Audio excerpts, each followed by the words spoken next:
Welcome to the Pint Glass Football Podcast.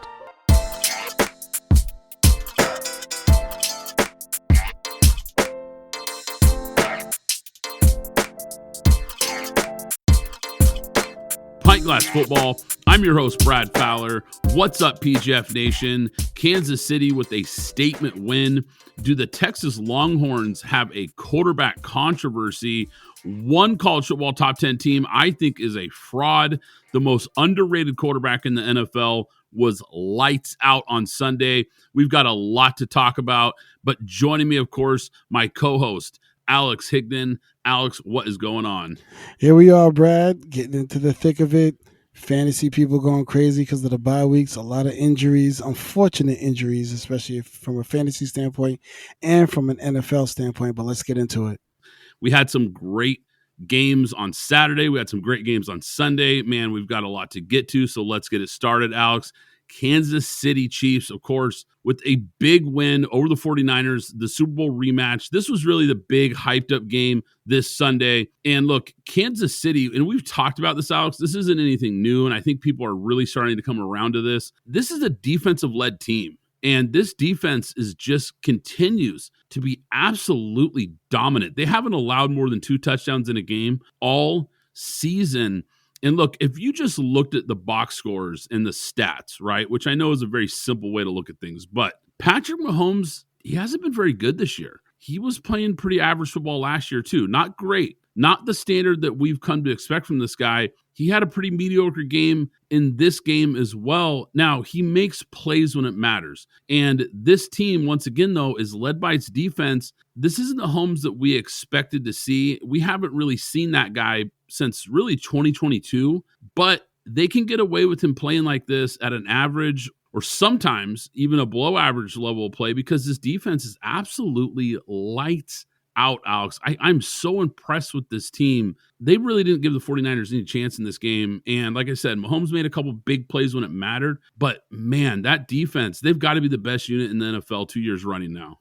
Brad, there was a turnaround on week 7 last year when I didn't pick the Kansas City Chiefs to make the Super Bowl, when I had to do an about face and say they have the best defense in football, and Patrick Mahomes understands he doesn't have to win with his arm. He just has to make critical third down plays, and this team flip-flopped itself from leading with Mahomes' arm to leading with the defense, and Mahomes just not making the big mistake at critical times. Yeah, and look, there's been a lot about talk about Brock Purdy and how he played. And look, he didn't play well in this game, and I think the defense gave him a lot of problems. Neither quarterback really played very well in this game. The difference was really just a couple big plays on the ground from Mahomes in key moments. And the defense was just way better than the 49ers defense. And that 49ers defense, I think, clearly has taken a step back from what they've been the last few years. And I think the real turning point in this game, that Brandon Ayuk had that big drop. They punt the ball.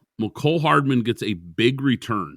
That series of plays, I feel like, really swung this game, and the Niners were never really able to recover. Now, the 49ers special teams have been killing them. Really, for a while now, this has been an issue. It's a real issue with this team. And special teams matter, and they matter in big games, and they matter versus good teams, because sometimes those key plays can really cost you, and the 49ers just don't have it. Now, the 49ers injuries, I think, have really caught up to this team. They couldn't run the ball. That run game is the base of this Shanahan offense. Everything is built off the run game.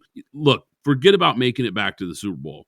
I think at this point, the road back to the playoffs might be difficult for this 49ers team. We're talking quarterbacks. I think the most underrated quarterback in the NFL has been and continues to be Jared Goff. Unbelievable performance. He lit up Brian Flores and that defense that really has made just about every quarterback look bad this year. He went 22 for 25, 280 yards and 2 touchdowns. Look, the Vikings pressured Goff on over 50% of his dropbacks.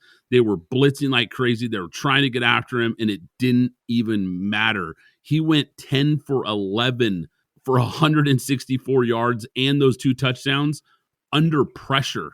This guy is playing at an MVP level, and I think it's time people start realizing this team is a legit Super Bowl contender.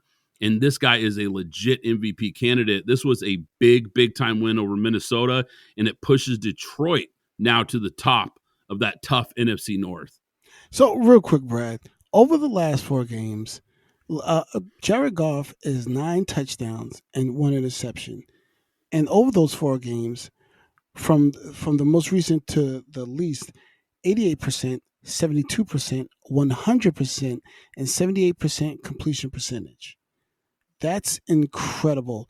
That's high level football. And the one thing I love about this is the key to me, Brad. 25 attempts, 18 attempts, 23 attempts. You know what that tells me? They've really understood with David Montgomery and with Jahmyr Gibbs and that offensive line, they should be leading with the run game. They don't need to throw the ball up and down the field or anything like that. Ben Johnson has really understood what it's going to take to win, and some of the mistakes they may have made last year throughout the season, they're not going to make this year.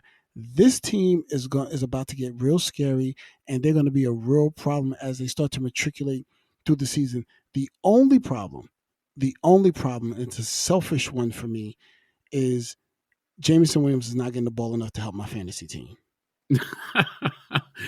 Yeah, no, this team is absolutely awesome. And you hit on it, Alex. The balance in the play calling has been outstanding. And look, there's no doubt about it that the situation around Goff has helped him play at this level. So I don't want to take anything away from that offensive line, which quite frankly, I was thinking about this, Alex. This might be the best offensive line we've seen in the NFL, probably going all the way back to some of those offensive lines that Dak Prescott had in Dallas in some of those early years when they had Zach Martin and Tyron Smith and some of those, that group that they really put together there when they were just a dominant offensive line. That's really the last time I remember seeing a line like this. It's been a while. This team is that good. He sits in some clean pockets, but when you give this guy time to throw like they do, and you've got St. Brown and you've got Laporta and you've got some really good running backs bringing that balance, this team is scary good. The defense continues to get better. This team is going to be really, really tough to deal with. Now, Alex, perhaps we should have given Mike Tomlin the benefit of the doubt. And when I say we, I'm talking about us in the media and a lot of different fans, because I'll be the first to admit, I really wondered if this was the right time and the right move to go away from Justin Fields for Russell Wilson. Not that Justin Fields was lights out, but I thought he was playing good enough. They were winning games. He was taking care of the football. He gave them a dynamic running attack from that position that I think was helping them move the sticks. But look, maybe Mike Tomlin actually knows what he's doing here, Alex, because we're going to find out here soon just how good this team really is. Now, their schedule is about to get a lot tougher, but the Steelers' offense has not looked that sharp in a really long time. Look, New York's defense, which has been good, they didn't force a punt in the second half. Now, on the other side, I think the Jets are a mess right now. It really is starting to feel like it's unraveling over there. Now, I think they should be better going forward with Devontae Adams, but I think that addition might just be too little too late here for the Jets. Well, you Jet fans, just hold on. I'll be there to get my beer in a minute. But I would like to change the expression of the media, well, because I guess we're a part of the media, y'all media, because Alex said, I like Russ in this position. I'm going to pat myself on the back, Brad. But I said, I like Russell Wilson on this team. He has a Pete Carroll-like coach who is a player's coach that'll be able to protect him, similar to what he had in Seattle, and be able to do some things. Now, we're not going to jump out the window. This was game 1. I mean, basically, he was about, maybe 53, 54%. He's got to knock some of the rust off. But what it was, he took the chances with the big plays down the field. And the guy, George Pickens, we know one thing about the Steelers. If not anything else, they know how to pick outside line pass rushers, and they know how to pick wide receivers. They don't miss. For whatever reason they don't miss. So I will say that. And for all that I've heard from all the Steelers fans watching with Justin Fields when I was saying this guy's not progressing, he's the same guy from the time I first saw him to the time right now. He is the same guy. He is a 2-read guy in takeoff. And I kept hearing it's the offensive line, it's this and that. I didn't see the issues with the offensive line last night. And that was a real Jets defense on the other side of that field. He had 1 sack for 4 yards, and he was pushing the ball down the field. And oh, well, look at that. Najee Harris had room to run because they had to play back away from the line and guard the receiver. So Najee Harris was able to have 102 yards at 5 yards a clip and a touchdown. And oh, look, George Pickens torched. Let me get closer to the mic. Torched Sauce Gardner all night long, whether he was catching the ball or drawing defensive penalties against Sauce Gardner. He was getting torched. And finally, 6'8", 464 40 Darnell Washington was getting used in the offense, something that was not being seen. On the Jets side, Garrett, we saw the effect of Davante Adams immediately, not him with the ball, but what Garrett Wilson was able to do on the other side, seeing a lot of single coverage. However, he had some critical drops, specifically the critical drop of a pass that was right in his hands, and he let pop up in the air. And rookie, and I've got to search for it real quick, his name was Beanie Bishop Jr., who I believe was an undrafted free agent, ended up with 2 interceptions that night, basically because one he really made the play on, and the other because Garrett Wilson just refused to haul in the ball and make the catch. But I guess they would say the same thing what we saw from Russell Wilson on the Jet side. It's Davante Adams' first game, and Aaron Rodgers also missed Davante Adams on a wide open play, which was the intercepted pass from Beanie, but that's okay. We'll see what they start to do as they get closer to their bye and what they're going to look like coming after, because I think Aaron Rodgers is not going to go down without a fight. I want to stick with the AFC North for just a brief second, and I do mean brief. The Cleveland Browns fans actually cheered when Deshaun Watson went down with an injury in the first half last Sunday. Enough said, we can move on.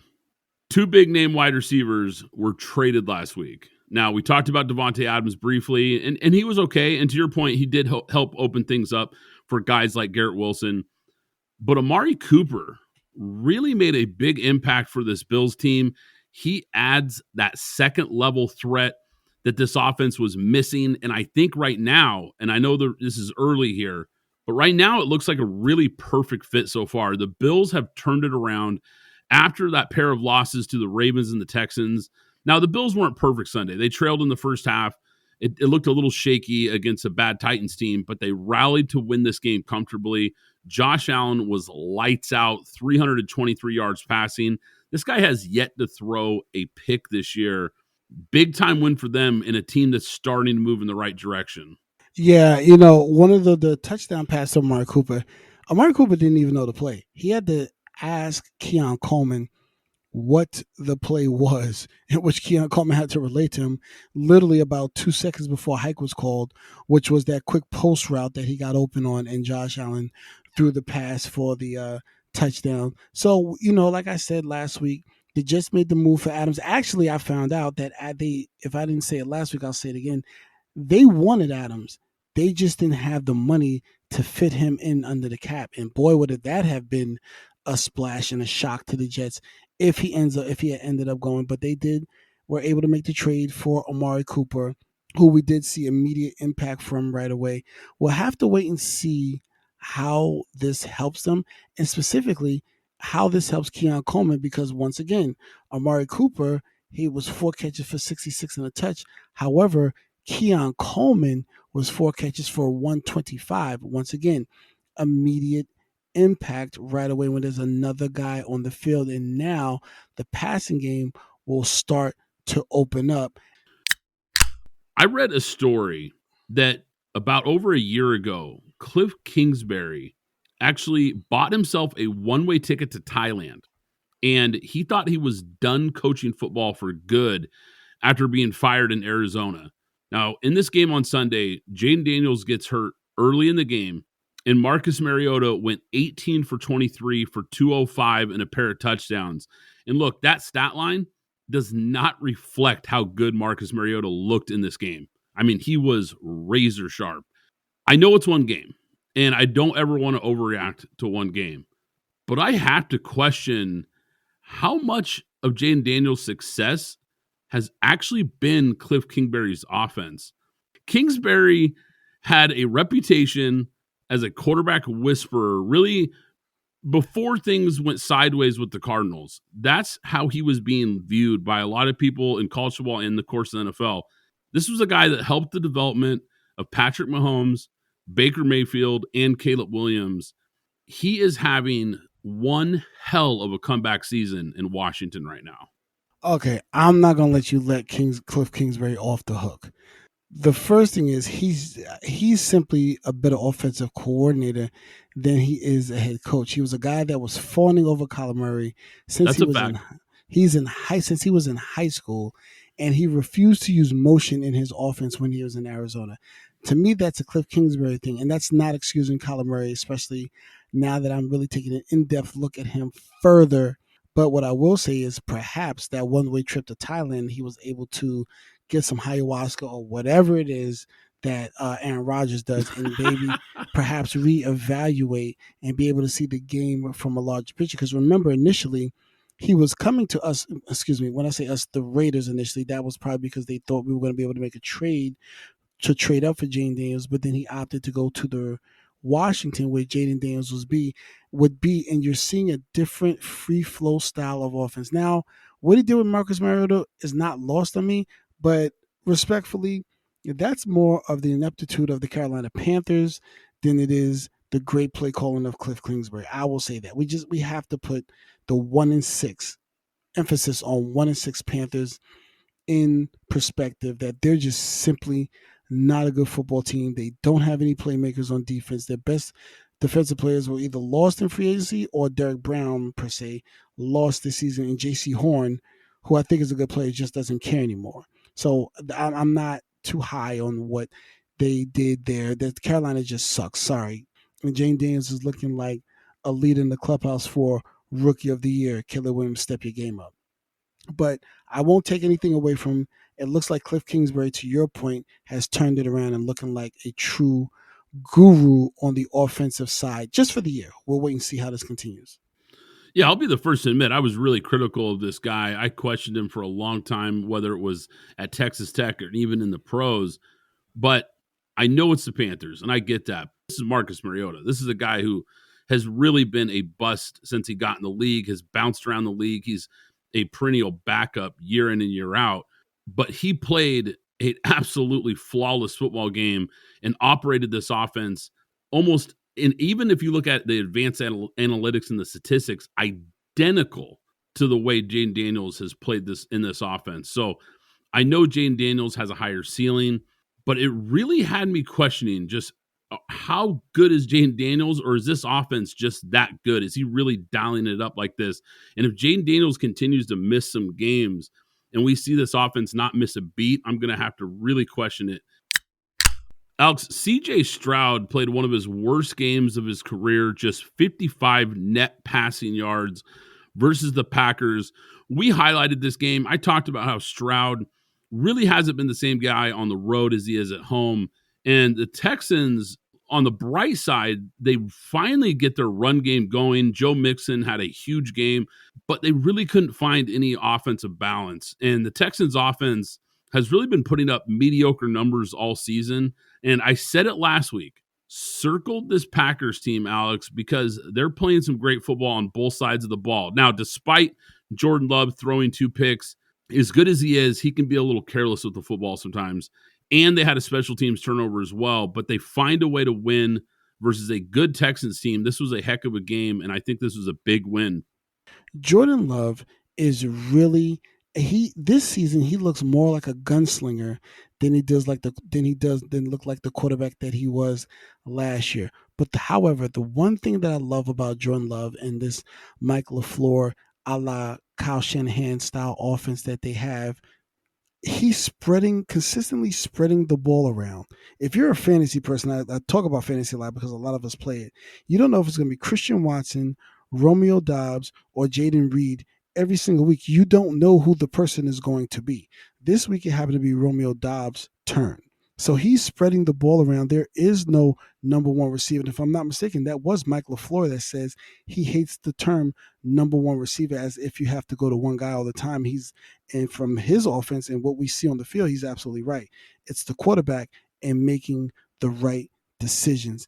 And Jordan Love, they were able to come back, drive their team down the field, and kick that game-winning field goal in order to win the game.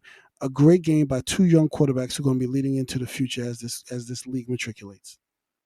Did you know that Pint Glass Football is more than just this podcast? We have an exclusive newsletter. Sign up for free at pintglassfootball.com to receive articles and insights delivered straight to your inbox. But wait, there's more. We're excited to announce our brand new YouTube channel. Not only can you listen to our podcast on YouTube, but you'll also find exclusive video content waiting for you. So hit the pause button right now and go subscribe to our newsletter, and hit that subscribe button on YouTube to stay connected with the latest football news and our exclusive content. Underdog Fantasy is the easiest place to play fantasy sports. We personally love the pick'em game. Just pick between 2 and 5 players to build a pick'em entry. Pick whether your favorite players will have a higher or lower stat total in this week's game for a chance to win big. You can win up to 20 times your money in a single night. Download the Underdog Fantasy app and sign up today with promo code PGF. That's promo code PGF to claim your special pick plus first-time deposit offer up to $250 in bonus cash. The official ticketing app of Pint Glass Football is now SeatGeek. I can't recommend them enough, guys. I've been using SeatGeek for years. You want to go to a game this season? SeatGeek is here to take the confusion out of buying tickets, making sure you get the best seats at the best prices. With SeatGeek, you'll never have to worry about overpaying for tickets again. How? They put a 0 to 10 score on each ticket, so you know you're getting a good deal. But here's the real game changer. You can get $20 off your first ticket purchase with the code PGFPOD. That's right, $20 off with code PGFPOD. This season, make every game day epic with SeatGeek. Download the SeatGeek app and remember to enter the code PGFPOD to grab your $20 discount. Alex, I'm starting to realize there might not be an elite team in college football this year. And I think it's great for fans. I think it's great for the playoff because we saw a big-time top 5 matchup, Texas and Georgia on Saturday. Georgia's defense, I thought, really flexed on Saturday. That was an impressive performance versus what has been a very good Texas offense. Georgia had 7 sacks, 3 forced fumbles, and a pick in this game. Now, Georgia's offense, Carson Beck, I think his draft stock continues to take a hit, though. He tried to give this game away with 3 picks of his own. He was bad for the most part. The Bulldogs' defense just wouldn't let it happen. They were too good. They were too dialed in. I think Texas is going to bounce back. I still think they can make the college football playoff. I don't think it's over for them by any means. But I think this was a measuring stick game. It's got to sting knowing that you might not be as good as you thought you were going into this game. I also said this offseason, Alex, if Quinn Ewers and his play starts to slide, they're going to have a quarterback controversy in Texas. And this was after what we saw from Arch Manning last season and from what we saw from him in that spring game. Now, they benched Ewers in this game, and Arch came in. They ended up going back to Ewers to start the second half. Arch just wasn't ready to be thrown into this game. This was a big-time game just to toss a guy in. I didn't like the decision from Steve Sarkisian. I didn't like that call from him. They were down big. The defense was pinning his ears back. Now, the question becomes, does Ewers now look over his shoulder every time he makes a mistake in practice or if he throws a pick in a game? Does Manning get antsy? Look, I think Steve Sarkisian really created a problem going forward here with that decision in that game. I'll start with what you started with because I mentioned this last week. It was my hot take from last week. And I said, I don't see Quinn Ewers taking this team to the title. I think they're going to go with Arch Manning. I always said that they made a mistake in allowing Quinn Hughes to even come back. They should have told him, if you're not going into the draft, transfer. This guy is a junior now. It's time for him to play. We don't have time to sit here and babysit you because you want to get a higher draft pick. No, go to Michigan, go to Ohio State, go wherever it is you want to go. But we're going to move on to Arch Manning, which is what they should have done, because when you play Georgia, and we saw it with the Alabama game, you need, hint, with that's coming up next, but you need to have a mobile quarterback. And Quinn Ewers, the gunslinger that he is, I like his play. He does have injury issues. However, he is not a mobile quarterback, whereas Arch Manning has a little bit of wiggle to him and can do some things. He is the better quarterback to face a team like Georgia, and when they probably or quite possibly could face them again. You need a mobile quarterback. Quinn Ewers is not the guy, because Georgia will feast on a guy that's a statue in the pocket. I think the biggest surprise in college football right now has to be Indiana. Look, I took a look at the Hoosiers' remaining schedule here. They had an impressive blowout win over Nebraska. I thought that game would be a lot closer.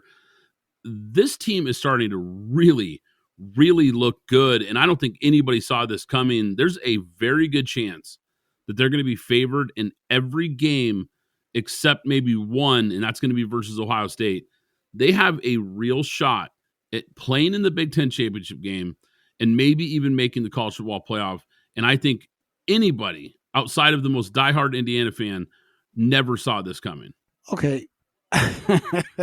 Okay. So they, like you said, they have Ohio State.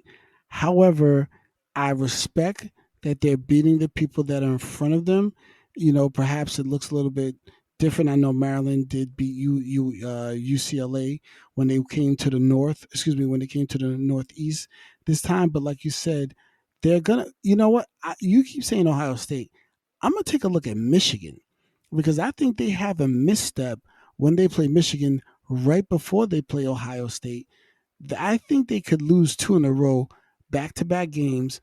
November 9th, they face Michigan, and then they face Michigan at home, and then they go to the Buckeyes the next week. I think they could lose those 2 games in a row, and this Cinderella ride that they're on can basically turn into a pumpkin before they even get to Ohio State. Now, a Cinderella story that's really turned into a nightmare, so to speak, is Alabama.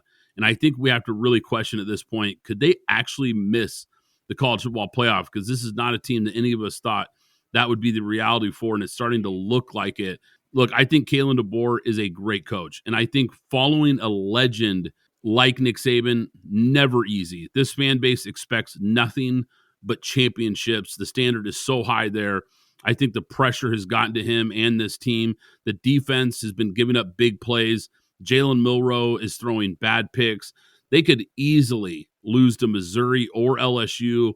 And look, I think it's officially a rebuild in Alabama, and nobody wants to hear that from that fan base.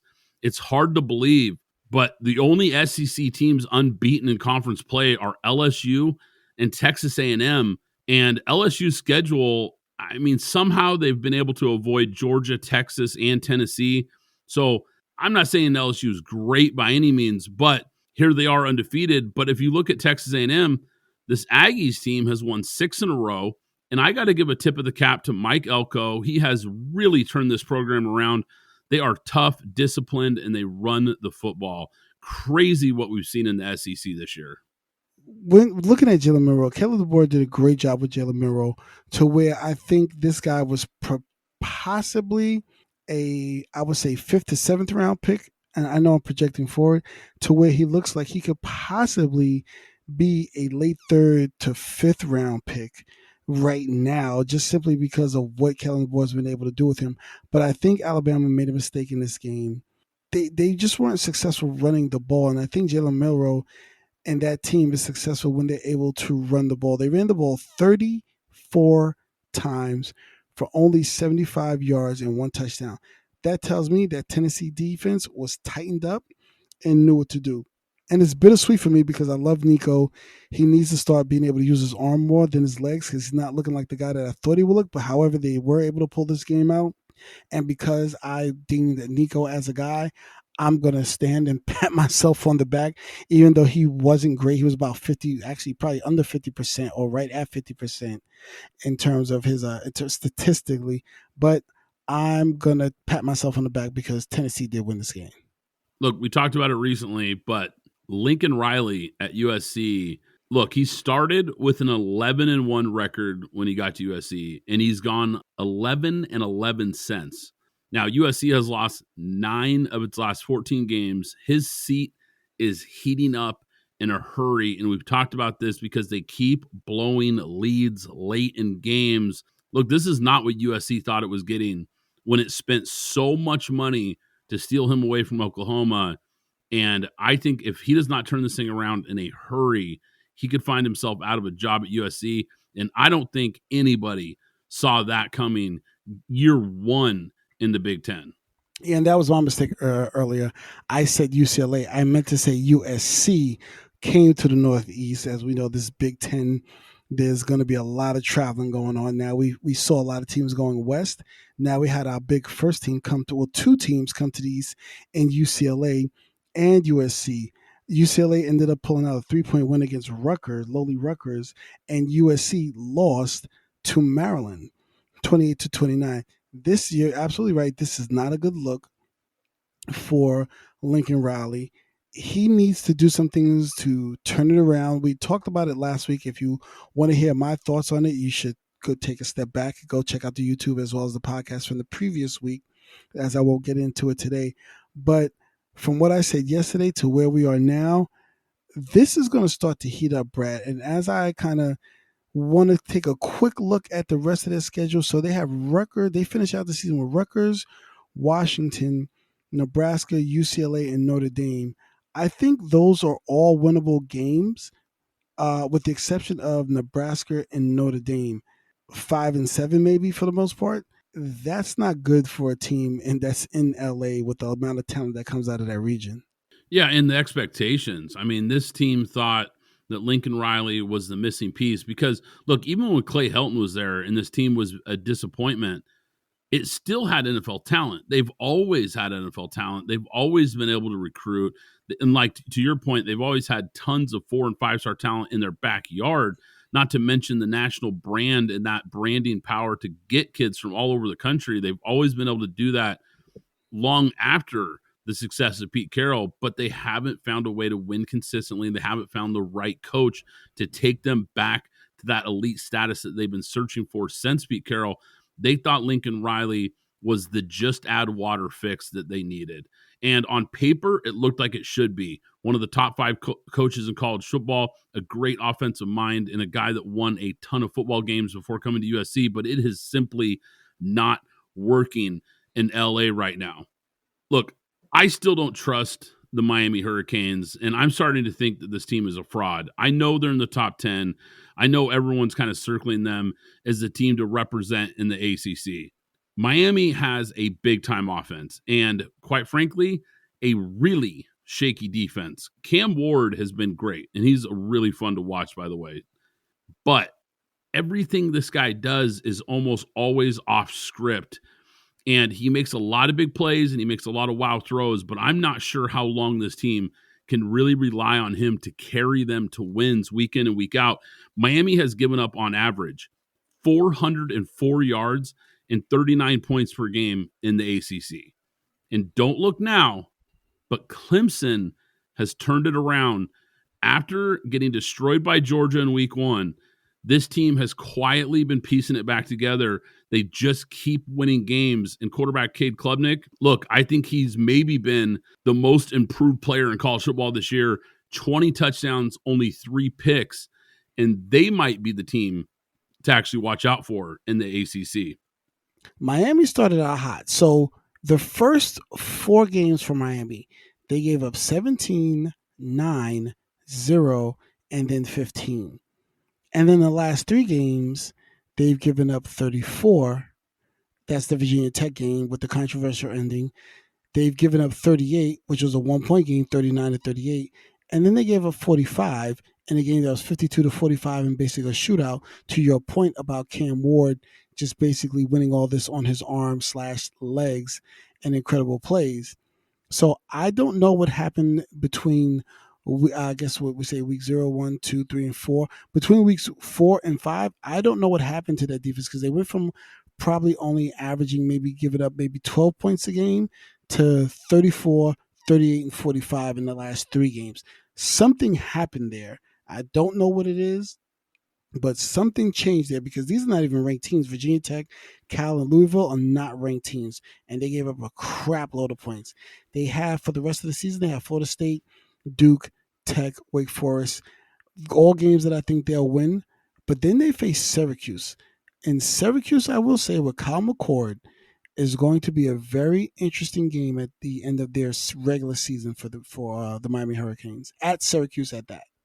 Yeah, I think it's really kind of simple. I mean, they played Florida to start the season, a lot of cupcakes, right? And then they get into ACC play, and that's where the defense really starts to unravel. But you're right. They're just getting carried right now by Cam Ward. I just don't know how long they can keep this up. Now, Florida State has been an absolute punching bag. Wow. Talk about a team that has done a complete 180. Man, we almost need a full podcast episode to talk about that team.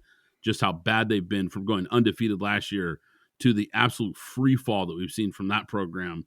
But to your point, the rest of the schedule, it's pretty winnable, but I do like your take on Syracuse. And if Clemson is waiting for them in the ACC championship game, I'm definitely going to take Clemson in that game as well. I don't trust this team, Alex. I just don't trust them. If you enjoy the podcast, do us a favor and subscribe, rate and review on Apple Podcasts, Spotify, and of course, YouTube. Once again, I'm Brad Fowler. He's Alex Higdon. This is Pint Glass Football, and we'll catch you next time. Thanks for listening to the Pint Glass Football Podcast. Be sure to subscribe and follow us on Twitter at PGF Podcast.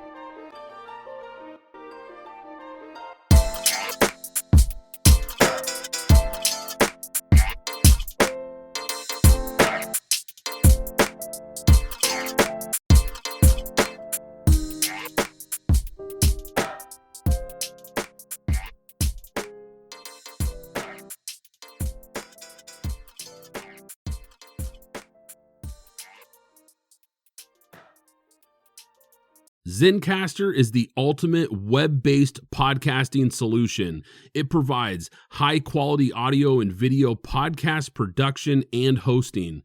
With a full suite of professional tools, podcasters can seamlessly record, produce, and publish studio-quality content all from one dashboard. Zencastr's post-production process takes the headache out of audio production. Set the right podcast loudness and levels while reducing background noise with a click of a button. Coordinating all your guests to record in person is painful and tedious. Easily invite up to 11 participants per recording with one click. Go to zencastr.com/pricing and use my code PGFP, and you'll get 30% off your first 3 months of Zencastr Professional. I want you to have the same easy experiences I do for all my podcasting and content needs. It's time to share your story.